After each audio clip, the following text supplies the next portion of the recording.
भूकंप के कारण बैंकॉक की 33 मंजिला इमारत ढहने का चीनी कनेक्शन। 334 परमाणु बमों के फटने जैसा था म्यांमार का भूकंप। साइंटिस्ट ने भूकंप पर कैसा खुलासा किया?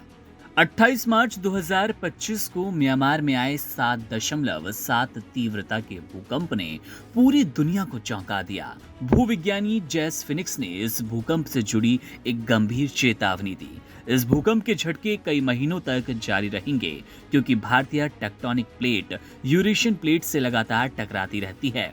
इस भयंकर भूकंप में 1700 से ज्यादा लोग मारे गए और 3400 से ज्यादा लोग घायल हुए। इसके साथ ही कई लोग लापता है और बचाव कार्यों के दौरान ये संख्या बढ़ने की संभावना है। म्यांमार के दूसरे सबसे बड़े शहर मांडले में हजारों लोग बेघर हो गए। रविवार को एक और 5.1 तीव्रता का झटका महसूस किया गया। इस भूकंप ने एक और घटना को उजागर किया जो चीन के निर्माण कार्यों से जुड़ी है।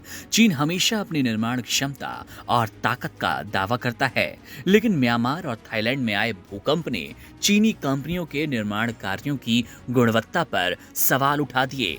थाईलैंड के बैंकॉक में चीन की एक कंपनी 33 मंजिला ऊंची इमारत बना रही थी जो भूकंप के झटकों से जमींदोज हो गई।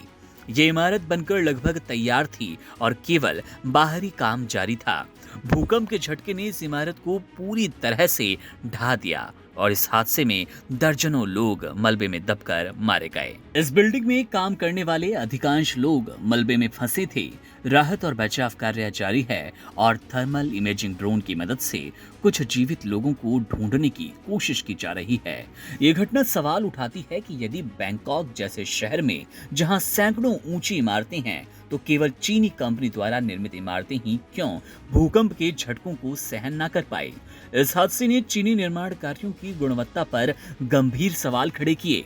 थाईलैंड के राज्य लेखा परीक्षा कार्यालय एसएओ ने बताया कि ये बिल्डिंग बनाने का ठेका चीनी कंपनी को करीब 2 अरब यानी कि लगभग 45 मिलियन पाउंड में दिया गया और इसका निर्माण 3 साल से हो रहा था।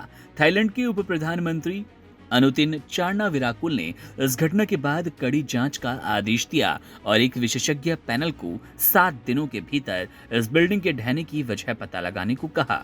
यह घटना न केवल चीनी निर्माण कंपनियों के लिए एक बड़ा झटका है, बल्कि इसने अन्य देशों में भी निर्माण कार्यों की गुणवत्ता को लेकर सतर्कता बढ़ा दी।